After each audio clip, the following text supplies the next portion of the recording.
గుమ్మడికాయ మసాలా ఇగురండి. ఫస్ట్ గుమ్మడికాయని మనం పైనంతా పీల్ తీసేసుకొని ఈ విధంగా కట్ చేసుకుంటే, ఇలా కట్ చేసుకుంటే ఏంటంటే మనకి స్మాల్ క్యూబ్స్‌లా కావాలనమాట. అలా చేసుకోవడానికి చాలా వీలుగా ఉంటుంది. ఈజీగా కట్ చేసుకోవచ్చనమాట. కొంచెం హార్డ్‌గా ఉంటుంది కదా గుమ్మడికాయ. ఆనియన్స్, పచ్చిమిర్చి ఇవన్నీ రెడీ చేసుకున్నానండి. ఇప్పుడు బాణాలు పెట్టేసుకొని 1.5 టేబుల్ స్పూన్ ఆయిల్ వేసుకున్న దాంట్లో కచ్చాపచ్చా దంచుకున్న వెల్లుల్లి డబ్బులు ఒక 8-10, ఒక 2, 3 ఎండుమిర్చి తుంపుకొని వేసుకున్నానండి. ఒక టీ స్పూన్ జీలకర్ర వేసుకున్నాము. ఒక టీ స్పూన్ ఆవాలు వేసుకున్నాము. ఒక టీ స్పూన్ మినపప్పు వేసుకున్నానండి. కలర్ చేంజ్ అయ్యే వరకు మనం వేపుకుంటాం అనమాట. ఇక్కడ నేను ఫ్రెష్ కరివేపాకు కూడా కొంచెం యాడ్ చేసుకున్నానండి. ఇప్పుడు పచ్చిమిర్చిని యాడ్ చేస్తున్నానండి. పోపు వేగిపోయింది కదండి. ఇంకా దీంట్లోనే ఒక ఆనియన్ చీలికలు కూడా యాడ్ చేసుకున్నాను. స్మాల్ ఆనియన్ అనమాట.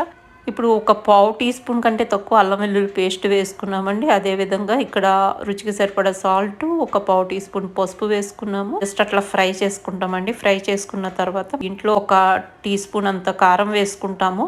తర్వాత మనం